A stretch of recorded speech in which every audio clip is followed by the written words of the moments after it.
A lot of marketing attempts in the Christian comic book space feel like it falls into somewhat of a marketing black hole, especially when it comes to people's first impressions of the series being presented.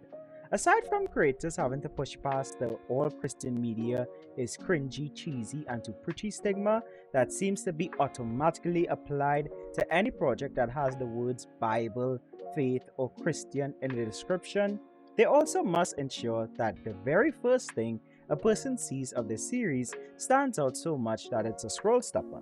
But sometimes that one thing that made a person stop scrolling to take interest in a series can also unintentionally leave a first impression that is vastly disconnected from what the actual series is about. And in this episode of the Kedoshim Initiative Podcast, we'll be looking at the responses to a sort of social experiment I ran on the Xplanations YouTube channel, where the aim was to garner first impressions of the characters taken from various Christian themed comics to see how close people's first impressions lined up with the character's official description according to the creator.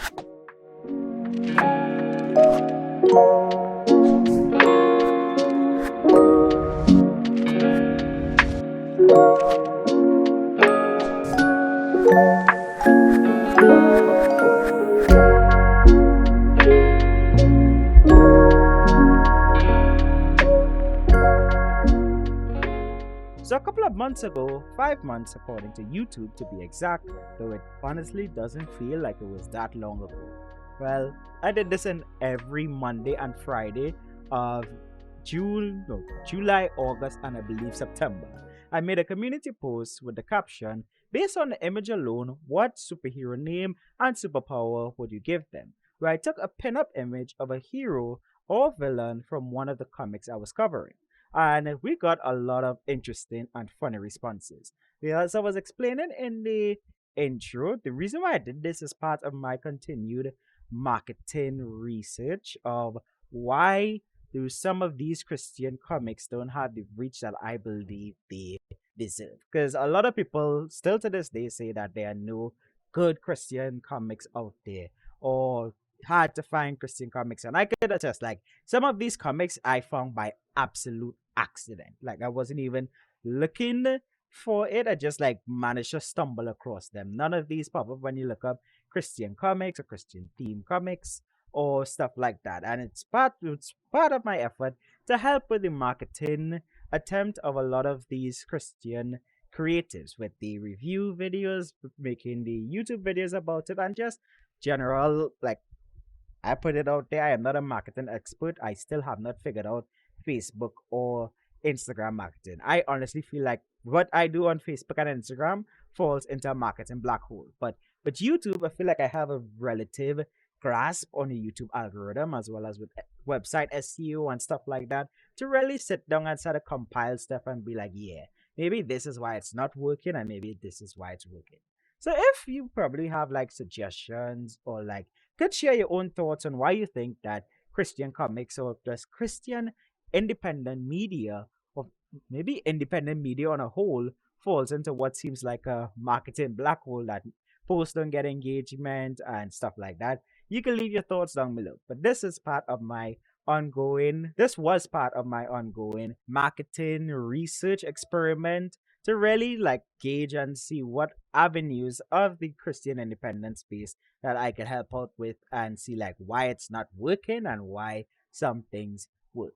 And one of the main things that I realized was there's a disconnect between people's first impressions of a series to what the series may actually be about. As I was saying in the intro, the moment you put Christian or faith based or something like that in a description, people automatically hit it with the stamp of cheesy, cringy, and too preachy. Some people didn't even like watch the videos that I do and just like made their assessment on the entire comic from just looking at it. And that's a stigma I know Christian creators have to get over. So I've seen that some of them decide to say, don't even like try to pass the series off as not being Christian. But then when you actually get into it, there's like 9 statements of faith with long blocks of like long text bubbles about faith and stuff. And it's like, no, no, I don't think that's kind of like a trying to bait someone into the gospel. And there are others that like present themselves as this big Christian whatever superhero group something, and then you get into it is like, where is the faith aspects, or they do some like overly creative spin on Bible stories, and it's like, this is what you call in Christian? This is like completely opposite to Christian theology and doctrine on so many levels. And some, from the first impression that you got from like looking at some of the marketing material to actually diving into the comic, it's like night and day, so far connected. Like I had this like experience. Okay, I'm not gonna mention the book, but it's like you see any marketing material around the book, and then it so turned out that they only have like one or two issues, and they're advertising the book using something that probably might happen in issue 5, 3 years in the future. That happened to me with the comic, and I was like, man, first impressions are important, people. It's really important. And sometimes the first impressions, they don't be lining up. That was my goal with compiling this on like what is the first thought that comes to people's mind when they see these characters that are main characters in Christian comic book series. Well, yeah, well, in a Christian comic book series. 9 out of the 10 characters that I'll be presenting that I did the post with are from the Remnant comic book series, and one of them is from the Black Blossom. Well, the Black Blossom herself, Michi, which is where we'll start things off with. Her official synopsis states Michi Hadaka, also known as a Black Blossom, recently moved from Hawaii to the mainland. Michi's life took a fantastical turn when a mysterious portal bestowed upon her a remarkable supersuit made of liquid metal, with powers akin to a fusion of Venom and Iron Man. She fearlessly patrols the city streets, protecting its citizens from criminals. Despite her novice status in the world of superheroes, Michi approaches her newfound responsibilities with an infectious sense of lightheartedness and humor, always quick with a witty grip even in the face of danger. Michi embarks on a heroic journey driven by a simple yet powerful belief that doing good is reason enough to fight, and she stands as a beacon of justice and joy in Scott City. So, based on the image I used in our community post, my first impression, even though I am familiar with the character, was Violet Star. She's a master swordsman with a technologically advanced nanosuit and has some telekinetic abilities. Other commenters said Starlight, with a deep telekinetic connection to her swords and power to project beams that give kill. Yeah, that's where that person left their comment. Purple Paladin stores kinetic energy with her blades, using them to enhance her strikes. Another one is the Purple Kunochi, expert weapons fighter and gymnast. I hope I said Kunochi correctly. Someone else said she could be a high skilled swordsman with telekinetic powers. Her name could be Heatherblade, lol. Someone else said Black Lotus. It gives me that vibe. Maybe it's a common name. Someone else said Violet, Starblade, and the last one is Black Poppy, since she puts others to sleep with the gospel. All are interesting names. I really like Heatherblade, Purple Paladin, Starlight, but the Black Blossom just has its own ring. And judging from what they said to me, knowing what the character is about, I'll say on a scale of, I don't know, 10, the guesses were more so along 7.5 to 8. They were close. No one was like directly nail on the like hitting the nail on the head with it, but they were close. And that's a good representation of the Black Blossom, with people would just like guess what she does. Our next post wasn't just one hero, but a group of 3: Atoman, Gemstar, and Calvary. I recently went over the official origins just a couple weeks ago in my Remnant Issue 3 review, so I would just run a clip from that video for their official backstories.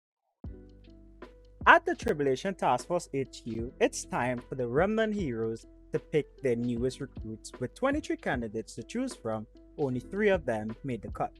These 3 are Atoman, who possesses atomic-based powers, which includes flight and energy generation, that comes from the power suit he wears that was passed down to him from his grandfather.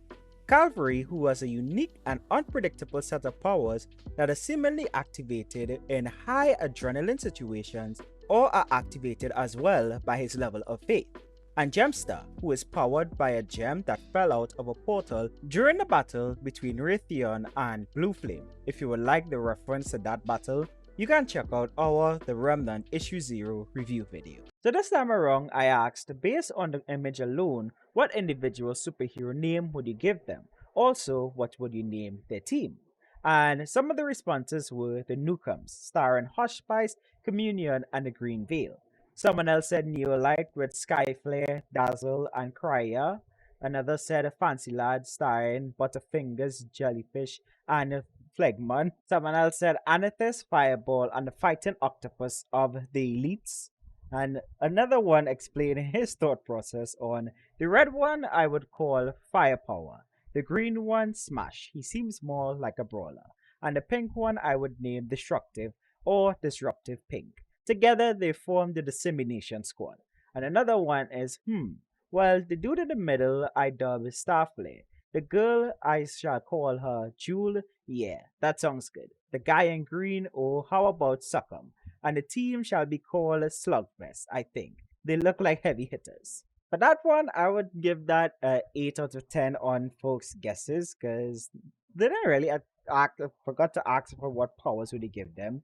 But just judging on some of the thought processes, I mean, some of these are funny. Hush Spice Communion and the Green Veil had me laughing. And if there's Fireball and the Fighting Octopus, these guys were just having fun. And that's one of the things that I really liked from doing this is to stroke people's creativity on coming up with something. And as you go along, you would see that some of these even inspired some of the folks who are actually in the process of writing their own stories. It helped them with their own stories and inspired them. I mean, we're going on to our next one, which is the Apostle from the Remnant.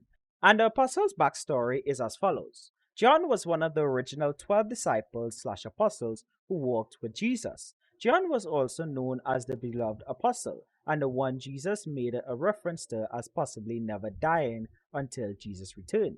John was the writer of the book of Revelation, which was given to him by divine revelation on the island of Patmos. John was discovered by the Catholic Church to be alive and living in Rome in 1959. The Catholic Church kidnapped him and have been holding him hostage ever since.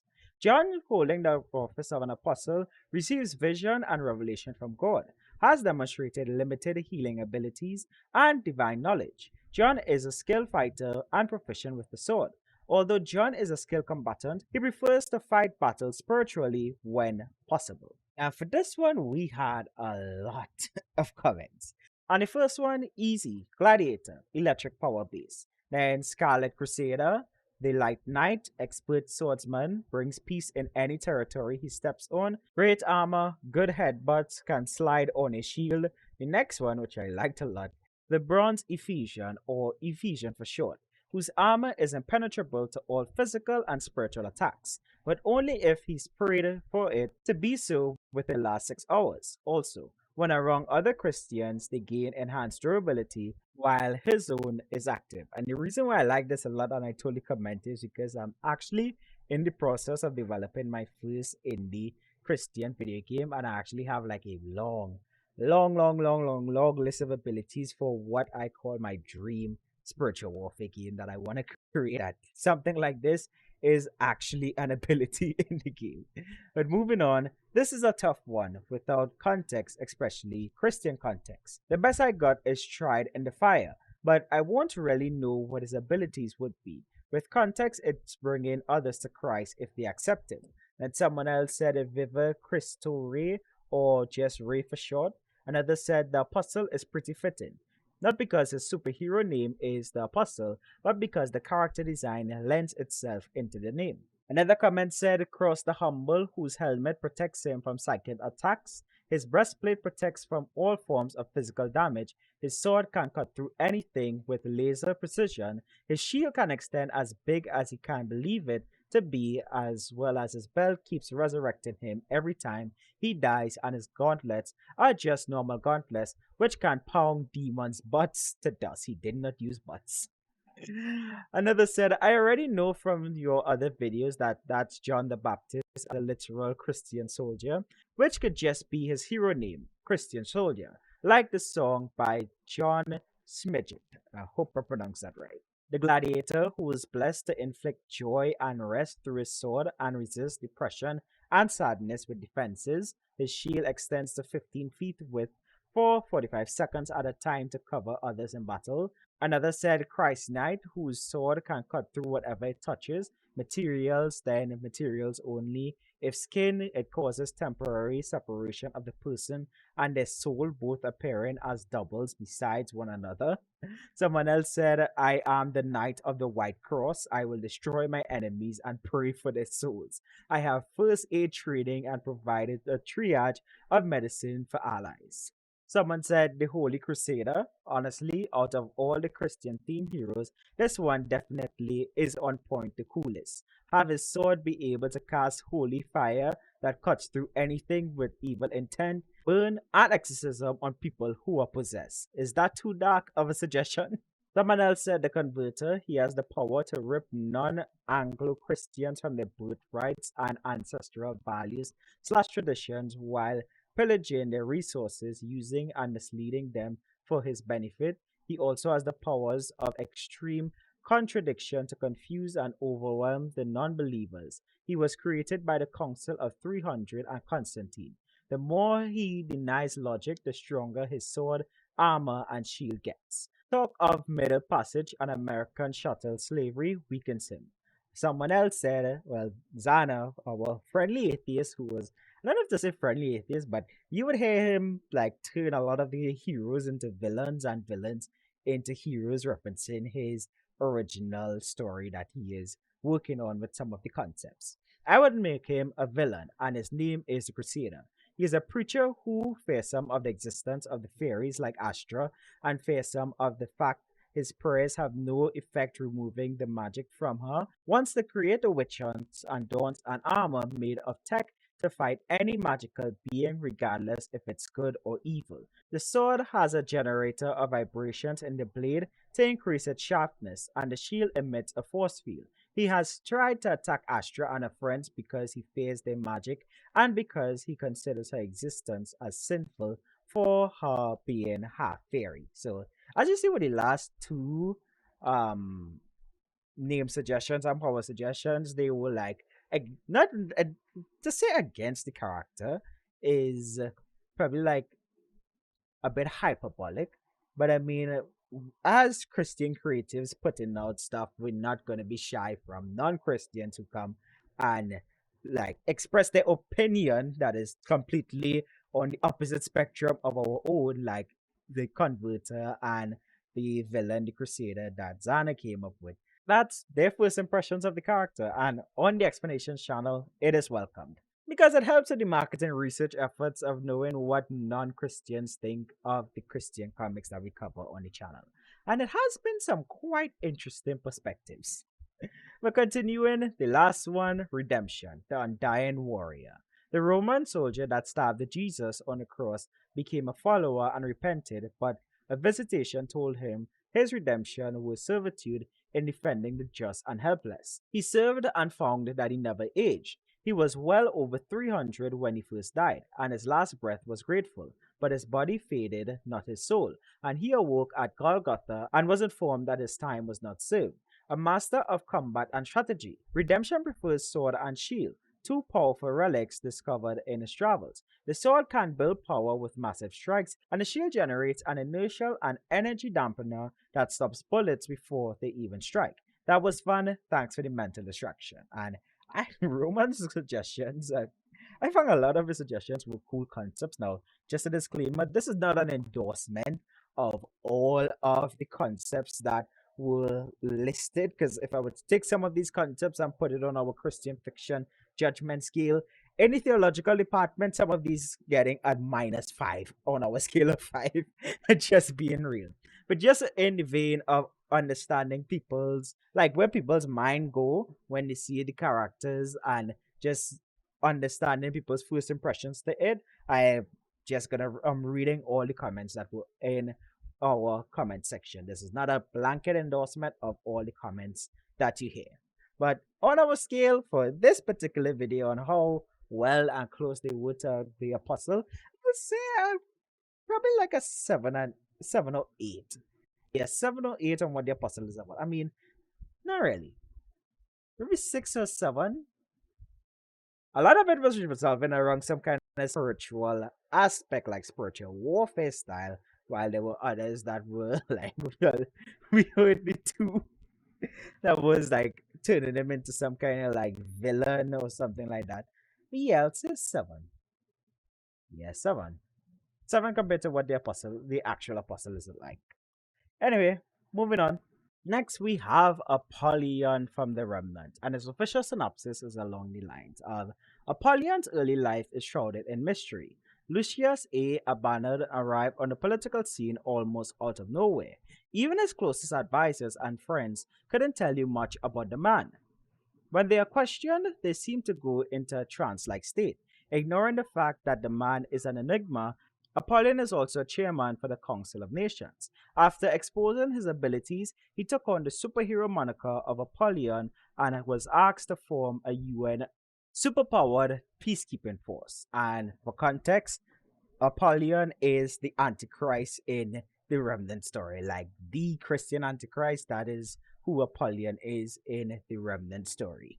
So let's get down to the suggestions and names and powers that people come up with when I ask them to give me a supervillain name for him and a superpower.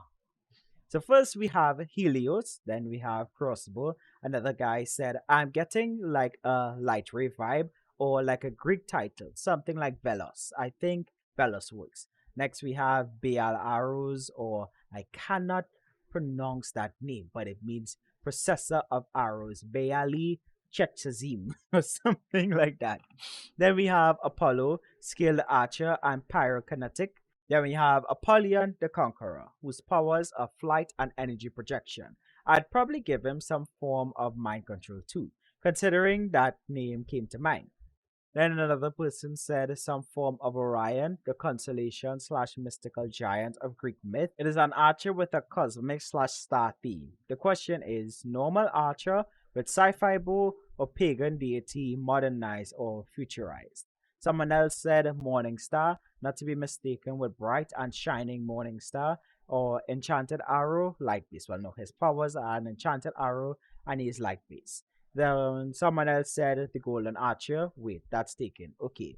How about a Rus archer or a Rus Sagittarius? I believe that is a Rus Sagittarius or a Rugus archer. I call him Supernova. His power should be the ability to create constructs out of stellar energy. Someone else said Nimrod. His powers are that he can instantly summon or forge any type of weapon and use them to the most optimal performance. He also has a silver tongue, which is the most dangerous weapon. Someone else said Bolt Arrow shoots unlimited arrows of lightning bolt shoots unlimited amounts of lightning bolt arrows that he can customize the size depending on how much energy he releases from his body to his bow. Someone else said fire that only true Bible readers would get that reference. I get that reference. Someone else said, let's see. He's a villain and this is a Christian channel. How about the false light? Someone else said Apollo, the ancient Greek deity, really one of the fallen angels from the book of Enoch. Yeah, just copy one of the comments and put my own spin to it. LOL. And Zana said Naridas, I think that is Naridas, the Light Archer, a demi-human fairy who is the protector of a magical artifact that my OC Astra is looking for, who decides to test her by how well she deflects his light arrows. Covertly a test of character too. And the last one, which is quite lengthy, is Firefrost, the Watcher from Above. A moon mission found unusual signatures on the surface and found an unconscious man in a recent crater, unprotected from the vacuum but clad in an outfit that seemed to be a second skin.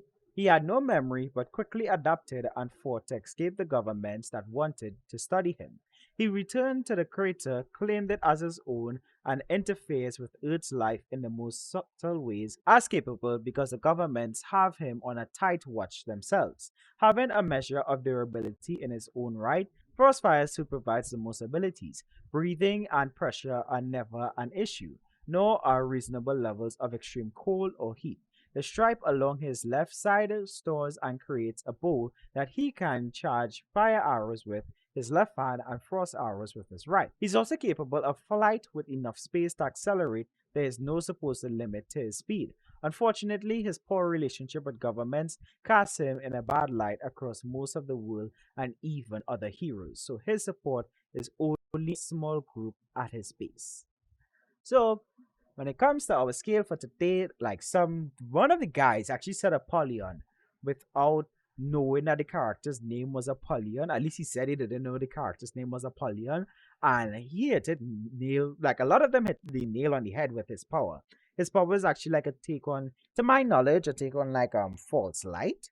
So he has the ability to construct like weapons of like constructs and stuff like that, but he mainly uses bows. He mainly uses a bow and arrow throughout the Remnant series. Though there hasn't been any big fight scenes where he uses the bow a lot, he's always seen like walking around with the bow. So for the fact that a lot of them guess that with the bow on like a bow that doesn't need any arrows to fire, just pull back and it creates like this lightning bolt thing.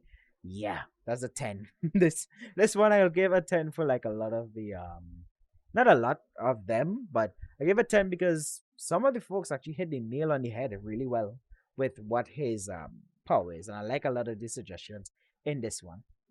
Our next hero is Jellybean, and I don't think Jellybean has had any official debut in the Remnant other than her appearance in the last gen issue 0, so this one was really up for grabs.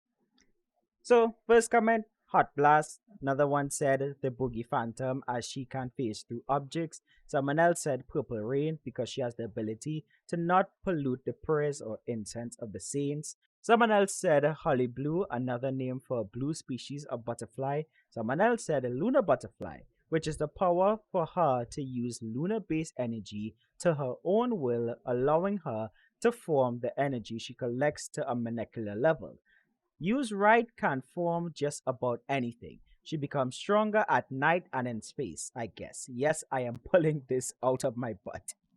The next one is the fabulous Flutterby. I think that's Flutterby. Yeah, the fabulous Flutterby.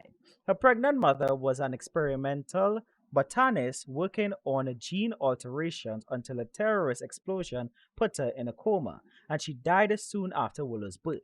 She found her body capable of generating spores, the nature of which depended on her intent. She could amplify certain emotions, create hallucinations, or cause caustic that's caustic or cause caustic rashes.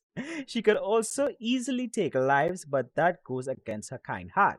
I really like this character design. I never went for pretty in my own character design, something I should work on.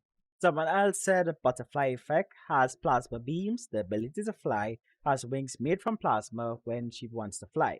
Someone else said a Jazz with energy manipulation. Someone else said, Heartfly, maybe, and Love Wing. And we also have two interesting comments under this post, which were a lesbian, that's like person just said a lesbian, and someone else had some concerns, which was, with all respect in the world, if we are truly interested in expanding Christian fiction through comic books, female heroes and even some males should be dressed more modest. This is no way appropriate for children. It's entirely too revealing. I also really think Christians have failed to grasp the spiral from soft porn to actual porn. It happens this fast. It's in all our cartoons as kids also. And I responded with quite a long comment, and I'll read it in the podcast because this is a podcast. Your comment got caught in YouTube's comment moderation, so I'm now seeing this. I think it was like a week after I was able to see it. Here's a copy and paste from someone who made a similar statement. Well, a response that I made to someone who made a similar statement. Because of the way it's drawn and the context, to me, the entire Mariella scene is drawn similar to how Adam and Eve are drawn in most depictions. Even the one seen in kids' illustrated Bibles, as well as seen in movies and animated content like the Bible Project videos. Body is silhouetted with minimal detail, breasts are always covered or are illustrated with minimal details, and private parts are never shown. The most you'll get is a curved buttocks, like they said, and if that raises loss, that person has to deal with that with God on a personal level. If any future issue pushes past that and ever goes into anything close to explicit territory, I would definitely be the first to call it out. Secondly, its context. While this is a Christian comic, it's the kind that doesn't omit other worldviews and paint things as sunshine and rainbows and PG. This is a fictional take on the Antichrist assembling a team of occultists and pagan worshippers that he empowers when they ally with him. This character is called Jezebel, while I'm referring to the comic that I covered a while back. This was in particular to the scene in Parables of the Remnant issue 2 where Mariella was doing the ritual to get her powers to where she ascended to Jezebel, and she was nude in the scene as it was an occultic and pagan ritual, but the way they drew it was in the most PG way possible. Their approach to it was both real and raw, continuing on my comment here, and I have heard from people who were in their cult and the things they had to do when they were deceived. So for me personally, given that context, I take no issue with it and don't think it's meant to strike lust, but to be realistic yet fictional on real issues. Doing it in a way where it doesn't invoke demonic entities the way modern fiction does at times. The consolation for me also is the way the Christian women are portrayed. It's just simple modesty and respectable attire, even in the superhero suit designs. And Jellybean's costume is modest, though. In my opinion, it's like this modesty all the way around.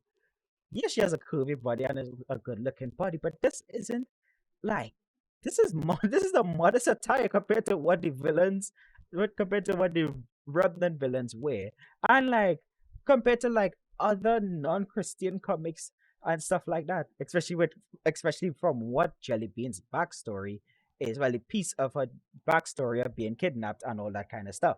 And I also added as a caveat, as someone who has reviewed 16 of the comic issues thus far, giving a kid a Remnant to read is bad Christian parenting in my opinion.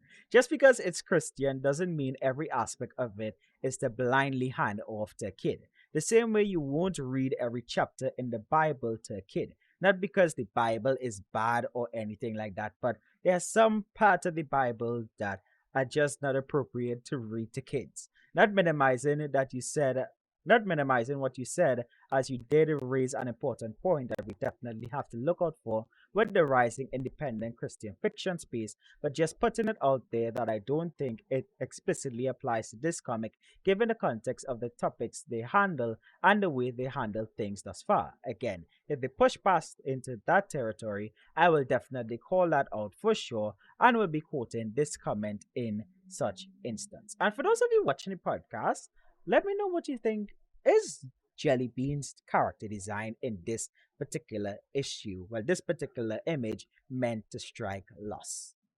Let me know. For me, it doesn't. That's my personal opinion. So let me know what you guys think.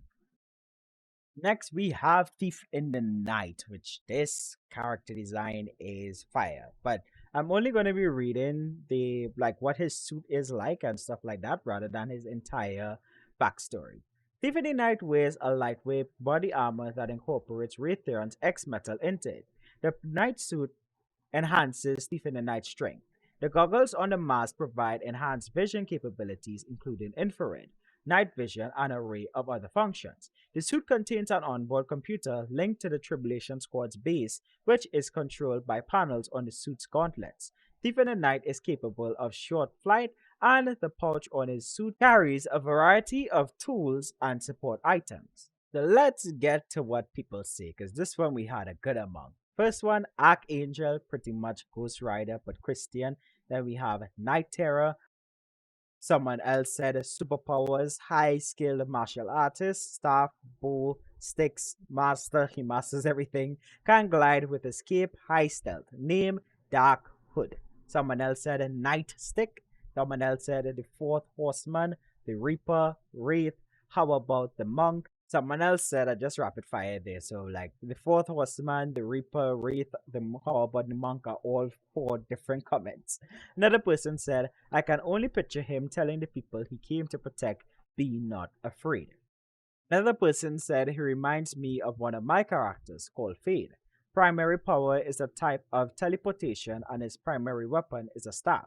Someone else said Nightshade. Another person said, I would call him Witch Hunter. He looks like he hunts witches and warlocks. Another person said Midnight Avenger, alternate universe Robin, who became a vigilante without Batman's guidance. Someone else said, Reaper, martial arts expert, skill detective. Another one was, seems more like a villain to me. Red eyes, dark palette. Based on the suit, he doesn't have actual superpowers. I'd give his suit abilities to phase through matter, invisibility. Someone else mentioned teleportation, but I'll say only within 50 feet. Villain codename Dawnless. Another person said Night Watchman and he just has super strength and durability. Someone else said, based on the picture alone, had to do with her context, shade, because he stalks the night, revealing the dark deeds the city does. Someone else said the shadow of Samuel and his powers are that he can control and appear from the shadows. Someone else said Nightshade should be powerless like Batman, but definitely have more assassin level qualities that he doesn't use anymore. As for the reason why he wishes not to kill anyone due to his newfound faith in Christ, still it doesn't mean he would want to mess. Still, it doesn't mean you would want to mess with him. Someone else said say your prayers since he likes long titles. Another person said dominance, the ability to sense blood pressure and change things around him. Extreme assassin, skills and strength, stamina, and instinct of a true predator. Someone else said possible names holy, wrath. I think that's all one word. Holy wrath, vengeance of the Lord, divine retribution, earthly delight, the rod of retribution. A copy and paste comments into my Word document. So I think that was all separate lines that all got condensed into one line, into like one long sentence. Another one, I think this is the first time I see in this comment, and it said P Pipo powers. Wait. Name P Pipo. Powers, the ability to construct and throw cream pies into everyone's faces, but because his power would be so embarrassing to use in fighting crime, he might as well just spend his commitment instead in training and honing his body. His skills in gadgets are pie shaped, but he doesn't want anyone to know that and specialize in non lethal takedowns and subterfuge. He may or may not synergize his capabilities with his pie abilities, adding bombs to the pies he throws, making them explode like in SpongeBob. I love that one. I think that's the first time I read it, that comment too. And then the other one, someone else said the heretic. Another person said a vigilante question mark. And the last one is Ghost Raven. Raised by acrobats in East Europe, entered Spec Ops and faked his death when his parents were murdered so that he could freely hunt the killers. The trail continues to lead him around the globe. He will protect the innocent, but it's vengeance that drives him. Ghost Raven has excellent balance, reaction, and agility. His suit is bullet resistant and carries smoke bombs for entering and escaping, multi-spectrum goggles, and a gauntlet that shoots cables, as well as a staff tipped with a bull prod. I think it's like bull prod. He avoid he avoids murder to stay low. He avoids murder to stay low on radars, but he beats his foes beyond necessity.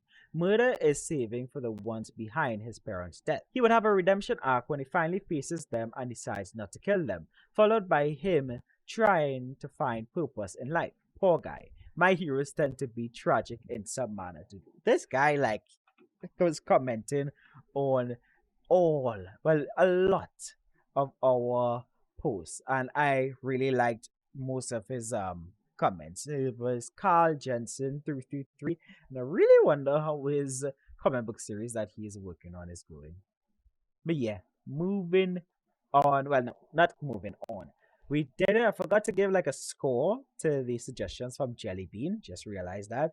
So for Jelly Bean, I would say based on the suggestions, I'd say with all context is a 9. Especially on everyone giving her like that butterfly kind of power set because of the butterfly logo on her waist belt and the butterfly kind of sunglasses. I'll give it a 9.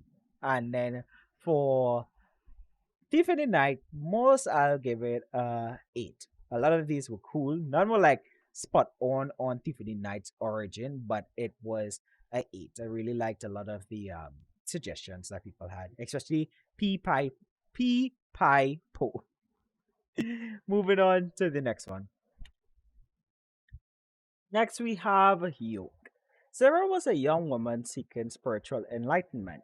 Bored by a Lutheran Christian upbringing, she began exploring Eastern mysticism. One day, when meditating, she met a spirit guide who convinced her to learn and master yoga. Sarah became an astute yogi and became heavily involved in practices such as Reiki. While pursuing her daily out of body meditation, she found that when she re entered her body, she was no longer in control of herself. The spirit guide revealed itself as the demon Azrael, who would now be her master. Feeling defeated, Sarah surrendered and went through a mental, spiritual, and physical transformation. Possessed by the Kundalini demon, Sarah became known as Yoke. Yoke's powers came directly from the demon that inhabits her. Yoke has a variety of abilities that can be used once at a time. Each ability is represented by the glowing chakras on a costume. When the demon manifests, her eyes become black and alien like. So let's get into the name suggestions from the community. First, we have Lilith. Next, Nahash. Next, Pit Viper, Mind Control, Lustful Men, Spell Casting, Snake Manipulation.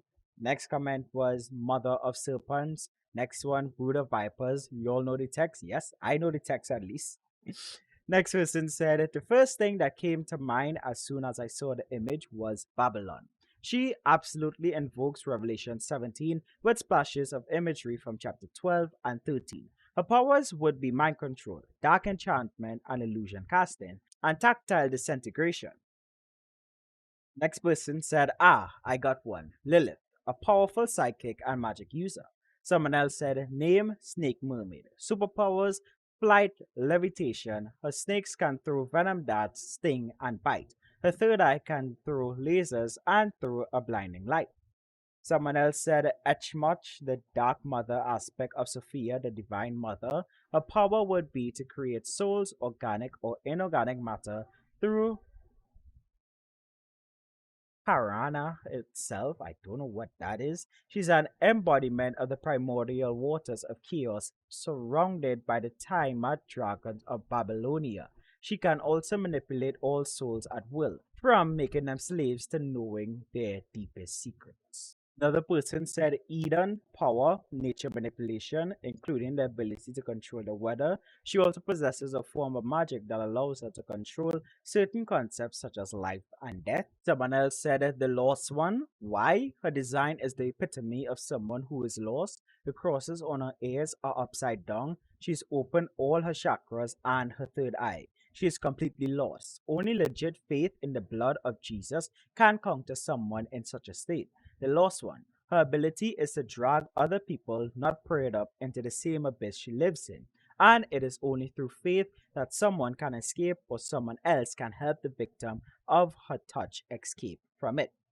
Someone else said deception. She can poison the mind in making a person believe in a lie and hate the truth. Example, a 65-year-old man believes he is a 6-year-old little girl. Kinda like real life. Who knows? Someone else said hello, Jezebel or blasphemy. Someone else had a comment on why is Kundalini a demon when it's not, which I don't have like Pentecostal circles is a Kundalini demon, and then I believe in the actual context of Kundalini is an energy source. But then again, I don't like speaking on things I am not 1000% sure on. So I mean, Christian fiction with Christian fiction. And the last one from Zana is Anansi, an heroine who, like my OC Astra, is half fairy, half human, who lives in the outskirts of a tribe in Africa, mostly because the rest of a tribe shunned her due to her power over the animals and influence of a nasty preacher. Astra became friends of her during a quest for a certain magical artifact. Astra is not too happy with this treatment to Anansi, so she uses enchantment known as the rope of empathy to force the tribe to feel in their bodies all the loath they cast on Anansi, forcing them to rethink this way of thinking. Yeah. I ain't not gonna lie. Zana concept sound cool. I really wonder how his original work is going. I mean, cool in the sense that it's like mm, original stories or whatnot that he's working on. But I mean, it. Not gonna lie, it was annoying to see like he was constantly every Christian character. I'ma turn it into a villain, and every villain I'ma turn it into a hero in his original story. But as I said, all opinions, first impressions are welcomed when we do these kind of things. Well, on the channel in general, once you express it in a Christ-like manner, even though you want to disrepute Christ and Christianity and everything. Anyway, wait. Ratings before we move on. Ratings, I would give this a this is a 9.5, probably a 10. I don't know. I don't know what my rating scale is for this video. A 9.5. I really like Eden and Brood of Vipers and Mother of Serpents. Lost One. I really liked the concept of how the dude did for Lost One. This were all good concepts, and I can't knock any of them really. So I'll say 10. Especially for me, I could take any of these and line them up to what Yoke is in the story of the Remnant. So yeah, probably 10. It is another 10. Moving on. Next, we have Nephilim 6. Now, I'm not going to read you Nephilim 6's full synopsis. I'm just going to read what his powers and abilities are. Nephilim 6 possesses superhuman strength and fighting abilities. He has a warlike mind and is a brilliant war strategist. All Nephilim have one angelic trait. Nephilim 6 has the ability to increase his size and mass. His comfortable height is around 8 feet. Nephilim 6 has been clocked at a maximum of 13 feet. Although it is unknown if this is his top height, Nephilim 6 prefers shorter height, as the higher he grows, the less cognitive ability he retains. Nephilim 6 is dependent on blood to sustain his abilities and stamina. First one was the Bonnie Rose of Scotland. I don't know if that's a shot at someone named Bonnie Rose or at Scotland. The next one was Goliath. Someone else said he looks like his name would be Wrath the Christian Butcher. Very powerful yet evil warrior. Someone else said Ogren Soul Goblin, low level gladiator with a few possessions. Next one was Gog of Magog. He has super strength and is nearly indestructible by conventional standards. He also is a great tactician, able to command many armies to victory. Though not a superpower, he is also cannibalistic. Another person said Goliath, but that's probably too on the nose. Maybe war. He got armor, a sword, arrows, a shield, red hair. Looks like maybe an eerie statue, head in the background. Warmonger might be a bit more comic booky, I suppose. Nimrod would work, a great hunter of men. Otherwise, he just looks like a big brawler type that is armed and dangerous. Someone else said a Grundlekin, a descendant of Grundle from the Beowulf epic, mixed with a human. That Grundlekin is more resistant to the light sensitivity of its supernatural parent, but it is still more comfortable with low light environments as his eyes is incredibly well in the dark. They also inherit their parents' strength and durability, but this also results in an ugly or disfigured visage. I think that would is Visage. Jeez, my brain kind of winding down. They make for useful warriors and allies, but tend to be bloodthirsty, overly aggressive, and bitter about their general treatment by others who fear them from childhood and have reviled them harshly their whole lives. Someone else said Berserker, undead Viking warrior, super strong. Another person said Gilgamesh, the first Nephilim. Someone else said Hedon, the sacrificer. He becomes stronger with every person he kills because the god he serves gives him power for every sacrifice. In reality, he's just serving a demon. Another one is Afterlife, whose power is unkillable, low level strength, and healing. Can see when, where, and how a person will die, including when it's by his own hand. Weakness, he's extremely greedy, and whether that be money, information, or new knowledge, he can be talked out of killing a target. Another person said Omenos the Hellbringer, I believe this is Carl Jensen, an arrogant war priest that was hung by the Persian emperor around 400 BC, where the priests of Anarim performed rituals that brought Omenos back to partial life. His soul anchored to his body, though sharing his form with a demonic entity. The cult shelved him through centuries as he gained the strength through sacrifices and entered long sleeps as his assassin cult grew in number and infiltrated other movements to make them his pawns. His personal strength is beyond human, as are his senses and he studied millennia of war during his self imposed exile, and now he feels it is a time to bring chaos to the world. Ominos depends on strength, skill, and his senses, but can also tap his dark host for powers that can be properly called demonic and comes at a great cost of his constitution. His greatest weakness is his arrogance, and he knows this as this was the initial downfall, so has taken the patient route. But though tempered, it is an ingrained fault. He prefers working behind the scenes. To meet him is to face a boss battle. It's unknown if he is killable as he hasn't even been captured for a long millennia. And the last one, which is Zana again, converting him into a hero or, well, neutral character. His name is Brios. He's a troll warrior whom Astra, my original character, befriended since this troll was in a quest to chase the one who stole the treasure of his tribe, also known as the Lightning Bolt Fang. This troll, as any other members of his species, have stamina, resistance, and strength superior to those of humans. Also, he can breathe fire, and his enchanted sword always strikes its target. He and Astra had clashes against the Crusader due to his hate against anything non human. And with that, I'll give this suggestion score probably a 8 out of 10, or probably a 9 out of 10. A lot of the suggestions were actually on point to what you would think Nephilim 6 is about. Some of you actually, well, one person actually guessed spot on that it was a Nephilim. So, with that being said, I think a 9 is a good enough one. Yeah, moving on. And now we're down to the final two, which, second to last one, is Biz. Like the other members of the Remnant, Biz wears a battlesuit powered by the mystery metal given by God. The metal absorbs ambient atmospheric Tesla particles and converts them to various forms of energy. Biz's suit, which was specifically designed by Raytheon, grants the user be-like powers, such as supersonic flight, wings capable of making air-spitting buzz songs, a wrist launcher that can shoot pain-inducing stingers, and more. And our first suggestion is the pest, just a goofy guy annoying his foes. Booster Beetle, someone else said the busy bee, another one says the annoying housefly, someone else says I'm actually struggling right now. The names I'm thinking already taken. Someone else said a buggy boy with the power to bother people and buzz in the ears to the point where they stop whatever they're doing.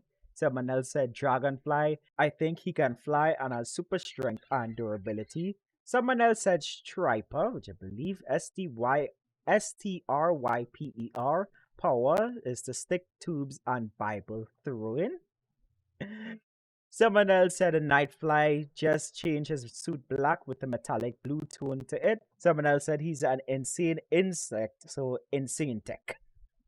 Insect, or Insanect. Someone else said, I'd say Rumblebee, but that sounds like it might be a name for a Transformer. The costume and such make me think Wasp. That's pretty well taken already by Marvel. Same for Yellow Jacket, so Hornet. And actually, the blue pattern on his chest makes me think of a mosquito, but that'd be a lousy name for a hero. He kinda looks like a termite, but then again, bad hero name, in my opinion. Someone else said a king bee. Then Gant, I think it's not Gant, not. Yeah, the Gant, no, not. Yeah, I think not is like those big insect things. Jeez, my brain. And someone else said, man looks like a cross between Booster Gold and Blue Beetle. Probably that's why someone earlier said Booster Beetle. Another person said Sovereign Scarab. Someone else said Hornet, who flies and has a lock on vision with his hands becoming stingers. Someone else said Redburn, shorts for radioactive gold bug. Hit me, eradicates evil, then I become daily. I help cats from tree bucker up grannies to cross street until weird costume villains. I use first ready always to stay up all night. Now surrender or eat my punches full.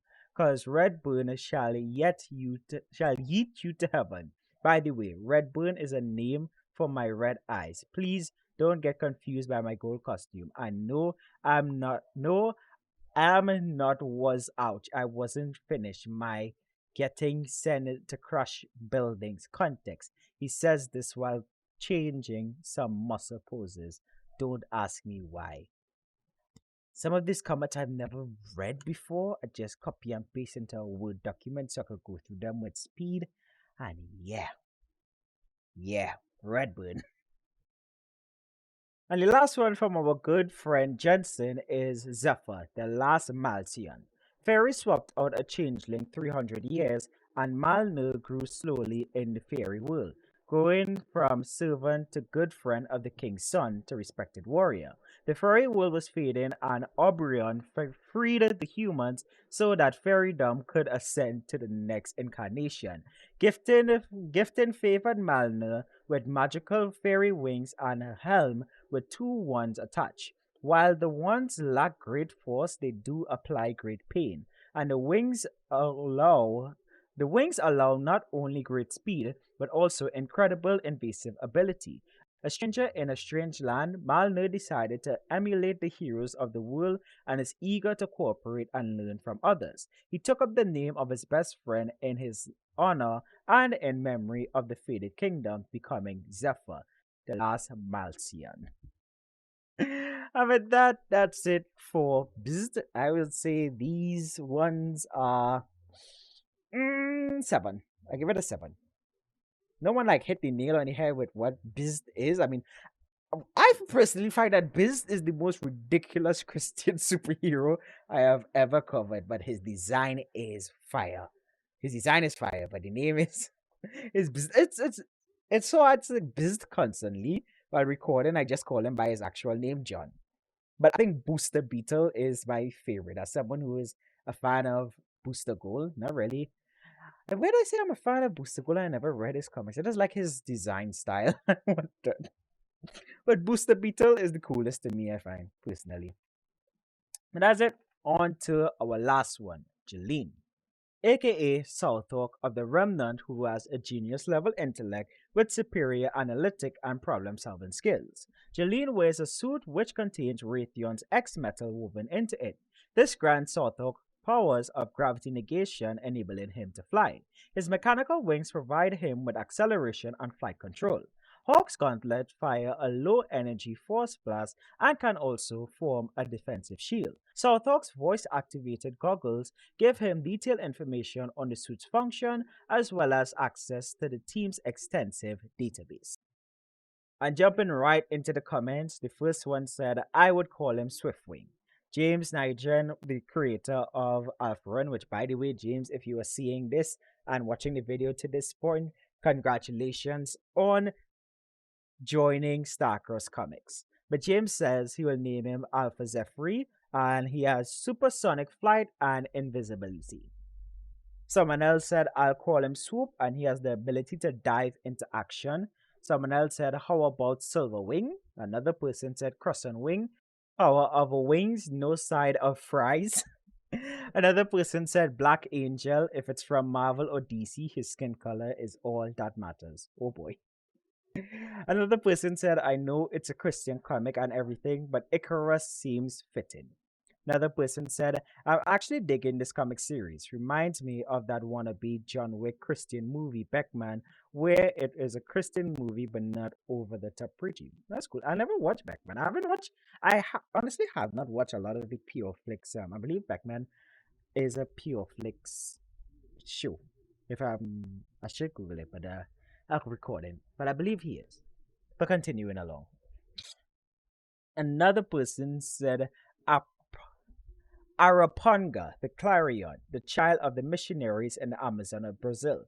His family and a friendly tribe were massacred by a nearby tribe of demon worshippers. He prayed as the church burned down around him, and the angel Gabriel appeared before him and rewarded his devout courage with wings to fly through the burning hole the roof had and becoming a powerful voice that could disorient or dissipate.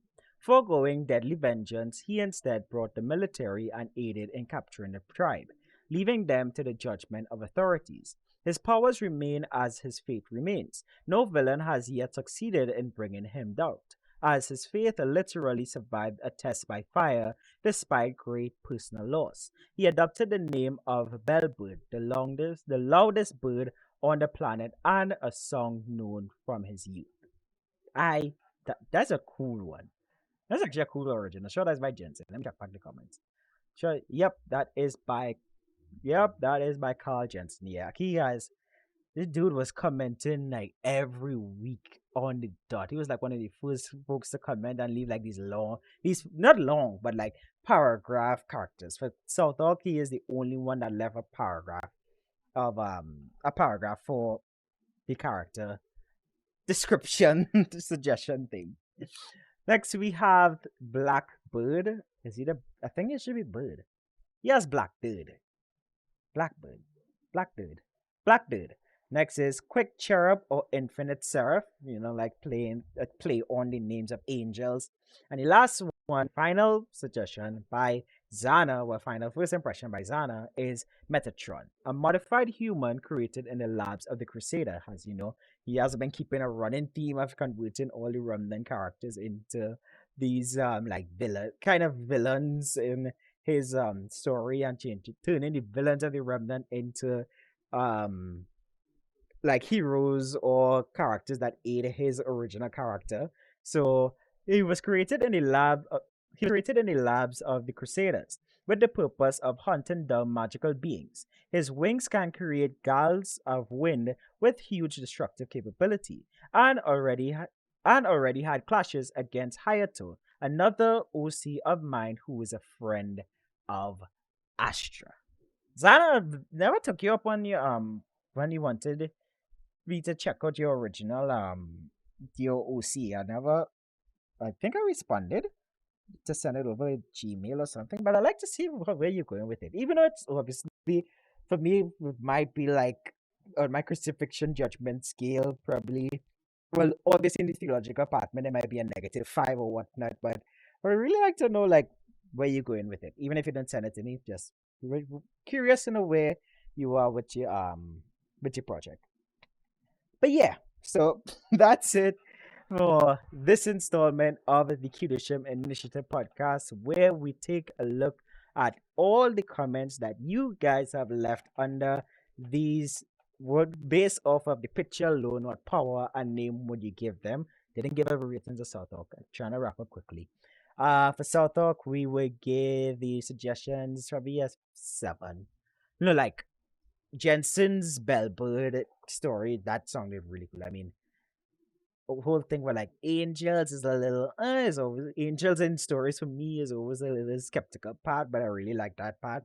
And Icarus, Silver Wing, Crescent Wing, Power of Wings, No Side of Fries. Folks were just having fun while they were typing up these first impressions and stuff. That some of you guys are actually like coming back on the spot every day on the Monday and the Friday to see. There's a lot of repeat folks throughout the what 5 weeks I think these are posted across, and it was really cool to see what you guys thought about it. And these have all gone into my personal and head marketing database. I don't have an actual full-fledged database, but just compiling and seeing first impressions to Christian comics, because my goal is to elevate and platform Christian comics and to help in the best way that I could. I mean, that is what the Kedoshim Initiative podcast and the Kedoshim Initiative and everything is all about, what the Xplanations is about. And the Christian marketing black hole for me right now is number one hurdle that independent Christian creatives have to find a way to get over. And that is something that I personally have not gotten over on the Instagram and Facebook side. I think I have it on the YouTube side. The YouTube videos of the channel do get decent views, especially the comic ones, and how to garner interest. But just that on Instagram and Facebook and other sites, it seems like that's a marketing black hole. And piece by piece, shall figure it out, shall conquer it.